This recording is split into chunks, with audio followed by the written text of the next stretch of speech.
Welcome back. So the title of this mini lecture is the 1900 Olympics. Let's get into it. So we're going to talk about five terms that as you read more or learn more about international Olympic contests and international athletics, that these can serve as a gateway for you to continue to move forward, with, again, this research and learning more. So the first thing or first term for us, of course, is going to be Paris, right? So the Olympics were held in Paris in 1900.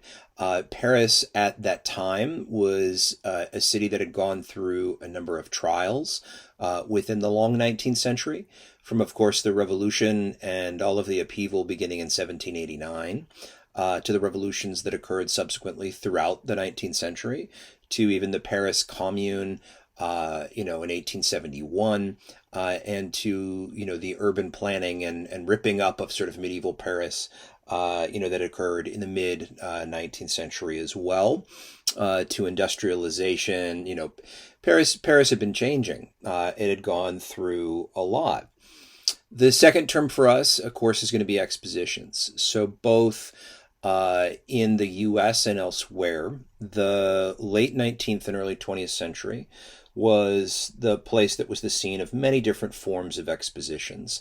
An exposition in fair culture in the mid to late 19th and in the early 20th century was rather popular, was rather pronounced.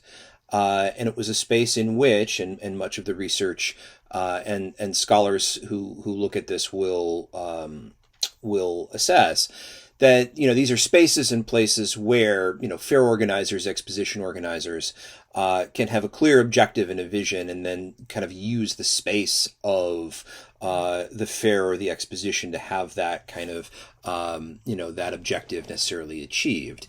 Meaning you're going to see things on display here in these kinds of fairs, or have interactive spaces or stalls for folks to go look at something or to try, that in some cases today, in the 21st century, we would find shocking, we would find offensive, we would find racist, things for which there is no excuse. And the justification for it at the time, of course, would relate to any number of things, from the normalization of racism, by the early 1900s, the rise of eugenics, right, this kind of stuff. So that being said, right, so there's the exposition that occurs in Paris in 1900 has the Olympics, kind of connected to it. And the thing about this, and this kind of brings us to our third term, which is just the games, kind of in a way, is that, if you start to do some research about the Olympic Games in 1900, you'll find, that you've got some controversy over whether or not certain games were official or not, right? Because there's lots of events that are occurring at the exposition. If you, even do cursory searches online about, some of these games, you'll read, wait, they did what? Cannon shooting? What? There are any number of different either official or unofficial forms of contests that occurred throughout this particular time. And some of them are quite fascinating. The idea of, what was called angling. They do, and this would be sort of our fourth, they do have pigeon shooting, right? Underwater swimming, right? And again, these are contests, of course, and events that don't necessarily become popular within the Olympic canon for the Summer Games or the Winter Games or anything like that.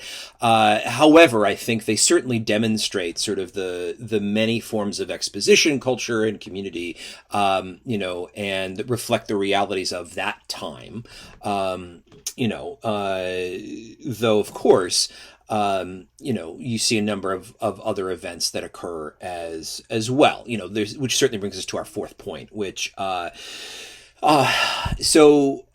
want to mention at least one American Olympian, Al Kranzline, who had won in hurdling. You do have a number of Americans who compete in a variety of these events. in 1900. And the fifth point for us to mention, even in connection with Kranzline, is hurdling, or pardon me, the role of Sundays. So at the time in the early 1900s, you had some athletes who would not compete in their races on Sundays.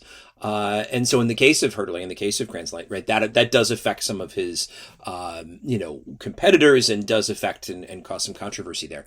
But, that is something that is, kind of important to take note of for the culture of sport, within that time. All right. Thank you very much.